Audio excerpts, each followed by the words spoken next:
I've wanted to do a video talking about move pools in competitive Pokemon for a while now, but I haven't been entirely sure how to go about it. Originally, I was going to do something like terrible move pools in Pokemon, but I figured that wouldn't be super interesting. I mean, we get it. Unknown only learns Hidden Power, Lamau XD, and it's been over 2 decades since shit like Magikarp was funny. What I want to talk about today is more so unfortunate move pools. Not stuff like, random garbage Pokemon that only get 4 or 5 moves.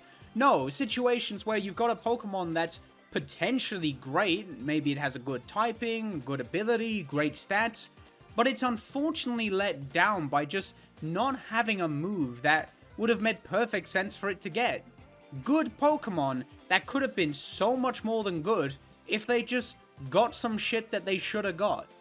Even if you've never touched competitive Pokemon, I'm sure we can all relate to the idea of just being kinda let down by a Pokemon's move pool. Not having something that you'd really think it should. I can distinctly remember the disappointment 9-year-old me felt when I realized that my Garchomp was not going to learn Earthquake via level up, and that I was stuck with fucking Dig. Like a loser. Maybe you had a Breloom and you were wondering when it was gonna learn Spore. What, did you evolve Shroomish into Breloom at level 23 like some kind of insane person? What, are you fucking stupid? You didn't raise Shroomish to level 54? Well, what did you expect? Now realistically, that's a different kind of disappointment compared to a Pokemon just not having a move it really should, but I'm sure it's something we've all felt in some way, shape, or form. Now for the record, I'm not just talking about situations where it's like, oh, wouldn't it be cool if this Pokemon had this move? That's not really what I'm looking at here. Like, yes, it would be really cool if Tyranitar had Sucker Punch, but it doesn't really need Sucker Punch. It's still an amazing Pokemon without it, and it doesn't feel like it's missing anything per se. For example, imagine if Tyranitar didn't have Rock Slide or Crunch. That'd be pretty weird. You'd be genuinely wondering what you were supposed to do with this, and why it didn't have these moves. Remember back in X and Y when people were running Bite and Payback on Mega Gyarados because it didn't have Crunch, and those were its best options for Dark-type Stab? Yeah, stuff like that. Like, why does this not have this? Starting with Generation 1? Jesus, where do you start? I mean, move pools in Generation 1 are just so fucking messy. You've got Pokemon that aren't even normal types, only learning normal type attacks. There are approximately 3 billion Pokemon that don't have reliable stab, and there's a couple types that literally don't have a reliable stab option in the game. I think one of the saddest move pools in Generation 1 belongs to Pidgeot. I mean, you remember Pidgey, right? It's one of the first Pokemon you can get in Red and Blue, and it's a Pokemon a lot of new players would probably pick up. So you'd think because of that they'd give it a decent move pool. Not even fucking close. Pidgeot doesn't learn a single attack with a base power over 40 via level up. It doesn't get Drill Peck, the best flying type move like Dodrio or Fearow, and it doesn't even get Body Slam, which fucking Farfetch'd has.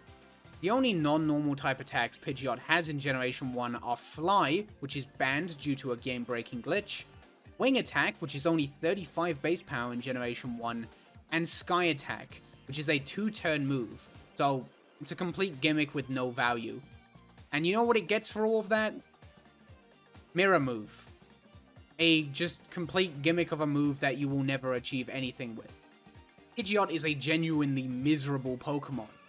Going off Pokemon Perfect's tiers, it was low tier in 6U and it didn't even have an analysis written for it because who fucking cares? It's Pidgeot. What's it gonna do? On Smogon, Pidgeot is currently in PU, and PU is very new to RBY, so it's kinda hard to say how good Pokemon are just yet, but I can assure you it's got nothing going for it, because Fearow is also in PU, so unless it gets banned, Pidgeot is going to have absolutely nothing going for it. So next up, I don't want to talk about a bad Pokemon made even worse because of its terrible move pool. I want to talk about a Pokemon with a decent typing and great stats that could have potentially been a good overused Pokemon if it wasn't for its absolutely abysmal move pool. Aerodactyl was so close to being something special in RBY. Yes, it does have some common weaknesses thanks to its typing, like Ice and Electric, but it's got that juicy normal resistance, and that's a big deal.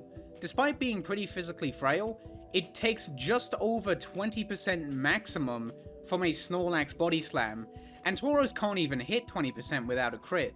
That's a huge deal and helps this pretty frail Pokemon get some decent switch-ins. Unfortunately, if Aerodactyl does switch in, it's not gonna have much of an impact, because for some reason, it has no decent stab at all.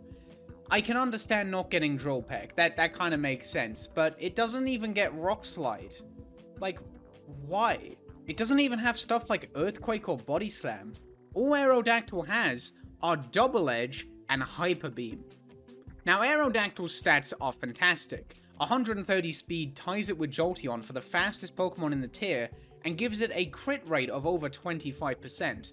And on top of that, 105 attack, that's great. That's higher than Tauros. However, without stab, it's just not hitting as hard as you want at all. Double Edge only has a 1.3% chance to 4-hit KO Tauros, and a 3% chance to 3-hit KO Chansey. That's pretty sad, and the entire time, you're taking recoil damage. That recoil damage is gonna add up fast. Yes, Aerodactyl does have a normal resistance, and that's good, but you're still taking damage from normal type attacks. And on top of that, there are like, attacks that aren't normal type in the game. Like, this chip damage is gonna add up real quick, and it really hurts Aerodactyl's ability to take like a stray Ice Beam from something like a Chansey. Without stab, Aerodactyl just doesn't have the firepower to be worth it in Overused. Like, sure, it's nice that you can switch into Tauros, but if you can't even 4-hit KO it while Blizzard 2-hit KOs in return, what's the point? Believe it or not, Fire Blast actually does more to Tauros than Double Edge, which is kind of insane considering Aerodactyl's stats. Aerodactyl having access to Rock Slide and Earthquake in Generation 1 would honestly be a bit of a game changer. It's not that much stronger than Double Edge, but not having to deal with recoil was huge. With Rock Slide over Double Edge, the 4-hit KO on Tauros goes from a 1.3% chance to just guaranteed, and the 3-hit KO on Chansey goes from a 3% chance to a 99.3% chance. Double Edge into Hyper Beam had a pretty slim chance to take out Alakazam that I don't think I'd be comfortable fishing for, especially considering that thanks to the recoil damage, you're in 2-hit KO range from Psychic. However, with Rock Slide into Hyper Beam, your chances are significantly better, and the chance to be 2-hit KO'd by Psychic is only like 40%. You've even got a chance to 1-hit KO stuff like Jinx and Articuno. It's not guaranteed, it's like a 30% chance, but still, considering the fact you've over a 25% chance to crit, might be worth it. I mean, games have been won by worse odds, no denying that. Now, would Rock Slide and Earthquake make Aerodactyl an overused staple? I'm not completely sure. I feel like at the very least it would be decent, like around that kind of like Articuno, Lapras, Victory Bell level, It is worth noting that in tradebacks, Aerodactyl actually does have Earthquake, and it's still not great. It's fine, but nothing particularly special. I mean, you get the 2-hit KO on Gengar, which otherwise you really can't touch, and that's kinda nice, but, without stab, it's still nothing crazy. If you're not familiar with tradebacks, it's basically like an alternate version of Overused, where moves that Pokemon learn in Generation 2 and can be transferred back to Generation 1 are allowed. It's got a completely different feel to Overused, and if you want to know more about it, I highly recommend Plague Von Karma's video. She's been around the RBY block way longer than I have, and her content in general is just excellent. If you want to learn more about obscure RBY stuff, and if you're here, you probably do, I can't recommend her channel enough. Go check it out. Now before we get on to Generation 2, this video is brought to you by Game Freak. Are you tired of having to deal with a top 1 omnipresent meta threat? Do you feel like you have the typing and stats to deal with it, but you're just missing out on that one key move that would help you out? Tough shit, Game Freak can actually help you. So yeah, we all know about GSC Snorlax at this point. It is probably the strongest Pokemon in any Overused tier. It's absurdly good. It's top 1 in Overused, top 1 in Ubers, and that is probably never going to change. Now Snorlax is a normal type, and with the normal type comes a single weakness to the fighting type.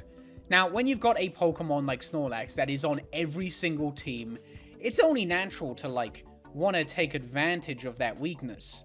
And unlike RBY, there actually are good fighting types in GSE. Machamp and Heracross are both in Overused.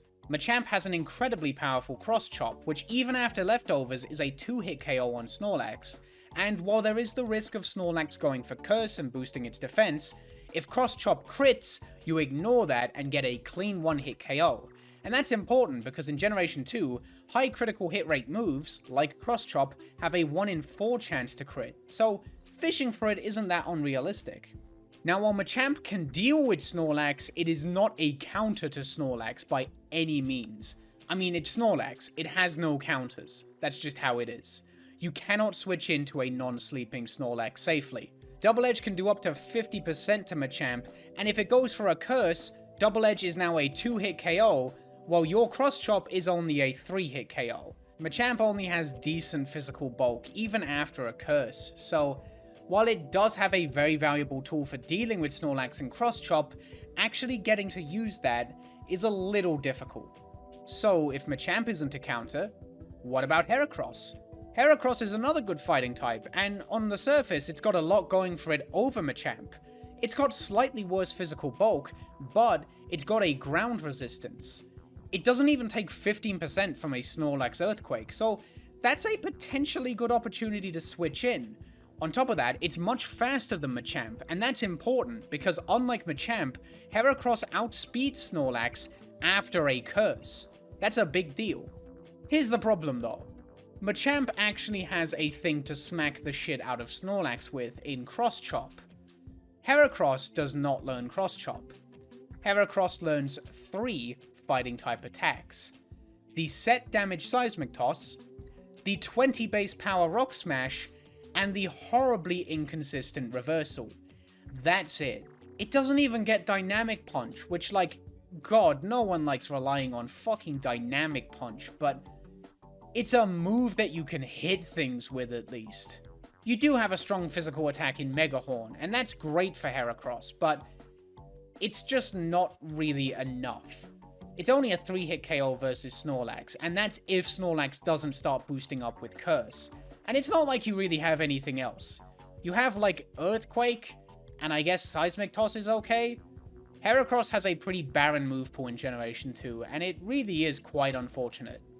Also, just in case you're wondering, hidden power fighting is absolutely not worth it. You have to remember that this is Generation 2, where DVs are used to calculate your hidden power, and to get hidden power fighting, you need to drop your attack and defense by 3 DVs. That's not a massive deal, it does suck, but, you know, it is what it is, I guess, but you have to drop your HP DV from 15 to 3. That's a big deal, and it means that you end up having about 7% less HP than a normal Heracross. That is absolutely not worth it. Moving on to Generation 3, we've a bit of a weirdo Pokemon to talk about. It's another bug type, Armaldo. Armaldo is a Pokemon. Armaldo is a borderline Pokemon, and it's currently sitting in the D2 rank for the overused viability rankings, alongside stuff like Steelix, Blaziken, and Camerout. Not that great overall, but it does have some things going for it. It has a completely unique and overall pretty good typing, it's got a great attack stat, and, most notably, it's arguably the second best user of Knockoff in Overused. Which, you know, good for you, Armaldo. That sure is a thing to be proud of, I think. Now, this is before Knockoff received its significant damage buff in Generation 6. Knockoff in Generations 3, 4, and 5 only has 20 base power, so the damage is mostly negligible. Negligible? Yeah, that one. However, while the raw damage is low, the utility in Generation 3 Overused is unreal. Robbing Pokemon of their leftovers in a tier where Sandstorm is pretty much always present is a huge deal. Without their leftovers to cancel out Sandstorm damage, Pokemon like Blissey, Snorlax, and Suicune are suddenly under immense pressure. It's not just leftovers users that are scared of Knockoff too. Not only are you just lowering the damage of a Choice Band Metagross by nailing it with a Knockoff, you're also removing its ability to one-hit KO Skarmory with Explosion. That's honestly one of the biggest selling points of Choice Band Metagross, so taking that away is huge. Now, while Knockoff is incredible, if you're using Knockoff, you're probably using Hariyama, who is generally agreed upon to be the best user of the move in Overused. However, while Hariyama has that going for it, Armaldo does have another trick up its sleeve. It also has access to Rapid Spin.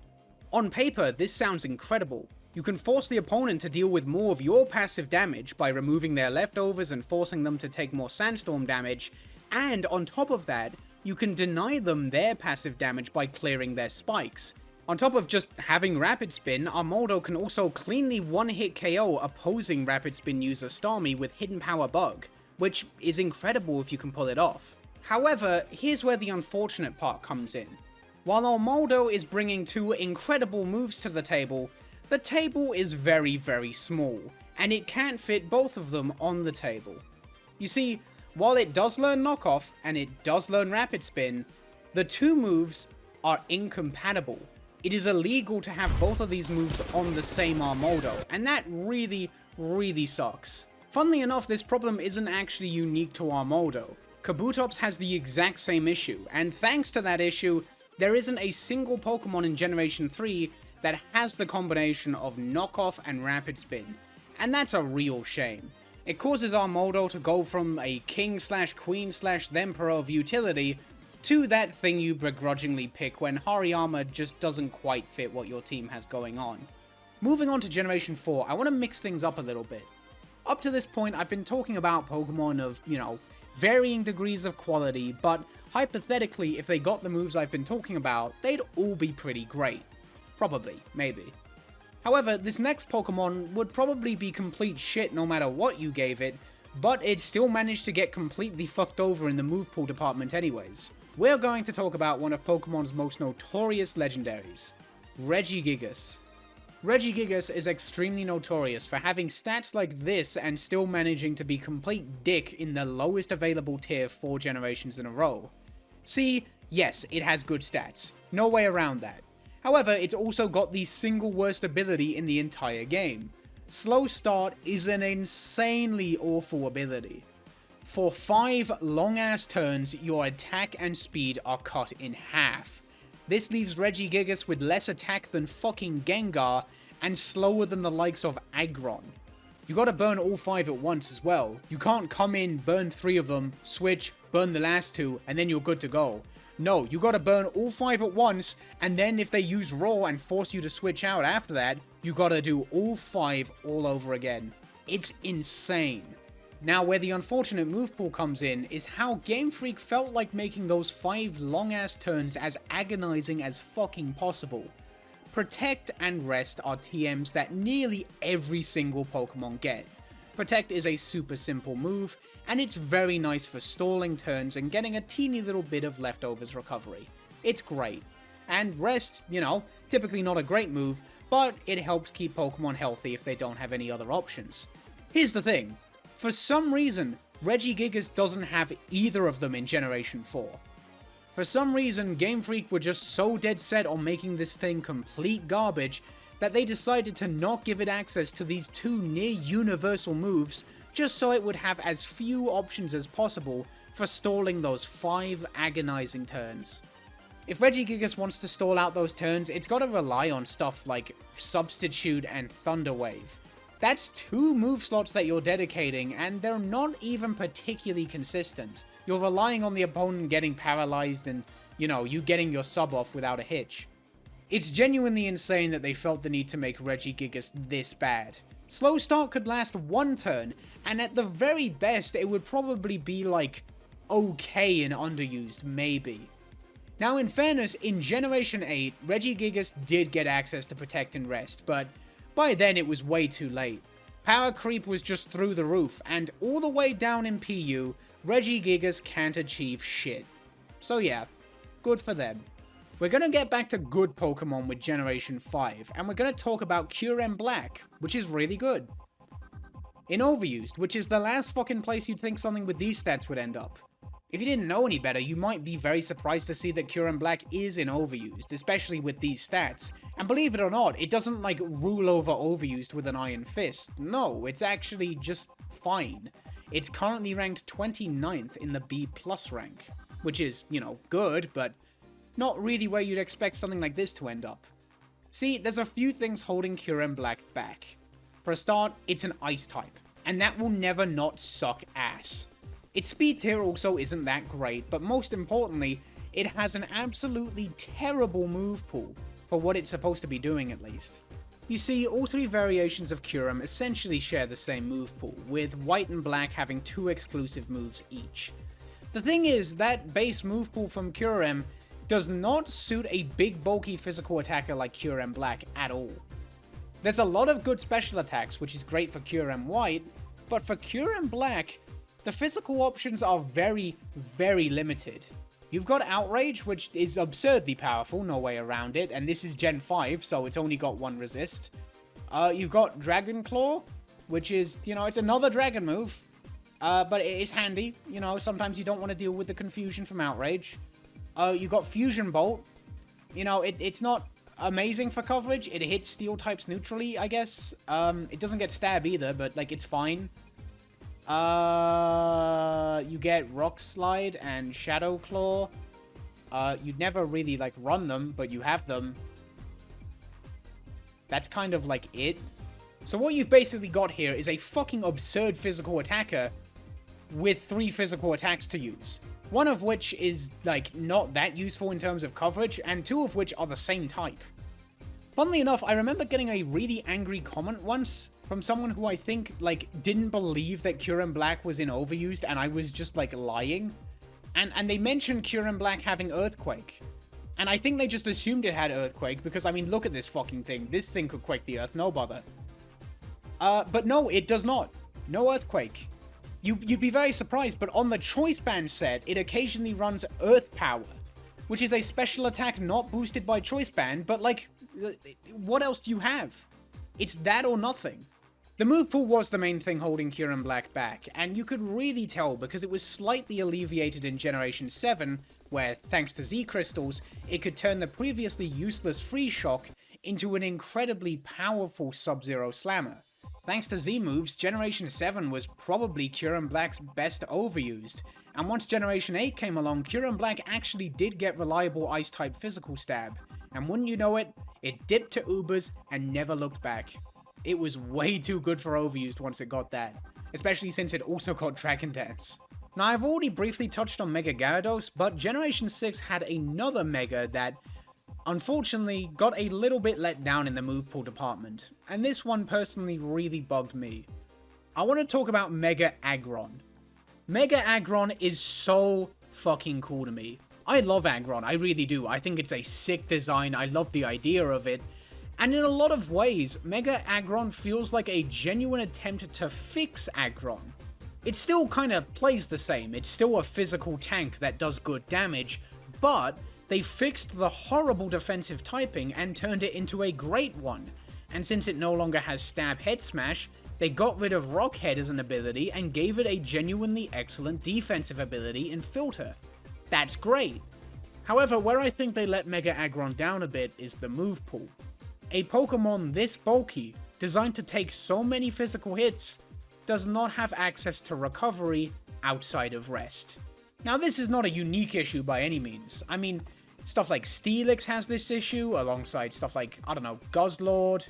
In a way, Ferrothorn does, although it does have Leech Seed.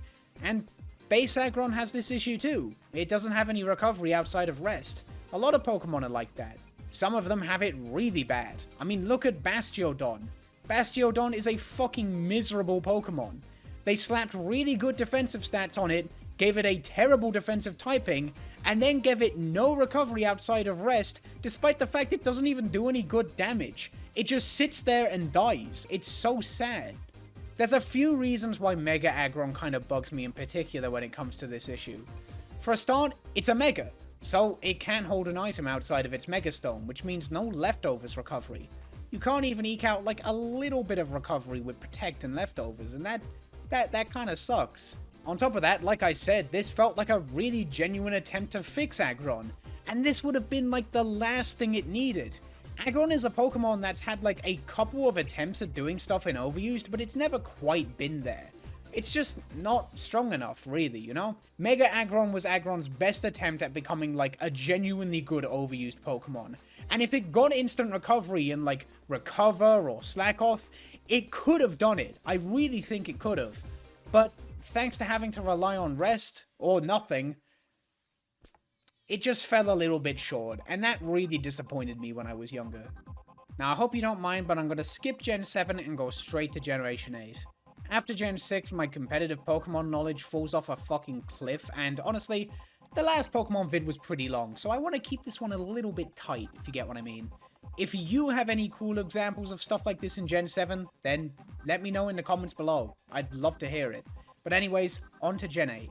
Now, my Gen 8 knowledge is kinda limited, there's no way around it. The only tier that I put significant time into was ZU of all things, and when it comes to, like, the actual game, I never even touched the post-game, I played, like, half of the first DLC, and I got called a slur for making fun of the tree. But that's neither here nor there. However, I couldn't not talk about Generation 8, because, like, it changed so much when it comes to move pools. I mean, for a start, a lot of moves were just removed. Now, for the most part, I don't think it was a big deal. Like, they got rid of a lot of garbage moves that no one really cares about, like Bide. And then they did remove Hidden Power, which is a big deal for a lot of Pokemon, but I think people generally agreed that it was a good move. However, then you have the stuff that didn't really need removing, that pretty significantly hurt a lot of Pokemon. Removing Pursuit holds up as one of the biggest bitch moves in all of Pokemon. Pursuit was cool as fuck and there was no reason to remove it. On top of the fact that it was just extremely lame, removing Pursuit hurt a lot of Pokemon. I mean, Skuntank went from one of the most consistently excellent lower tier Pokemon to garbage, with absolutely nothing to do anywhere. Another decent move we lost was Return, and that fucked over a couple Pokemon. I mean, look at Stoutland. Stoutland doesn't have anything like Body Slam or Double Edge, so in Generation 8, it went from having to rely on Return for Stab, which was genuinely great, to fucking Facade, which is a 70 base power move. That's all it has. That's so sad. However, the case of an unfortunate move pool I want to talk about doesn't relate to a move being removed and fucking over some previous generation Pokemon.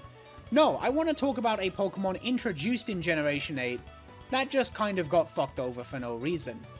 I want to talk about Zamazenta.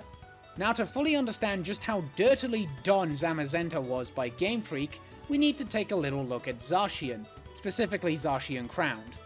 Zacian is one of the strongest Pokemon ever made. Specifically, Zacian Crowned is probably a top 3 Pokemon of all time. It's just obscene.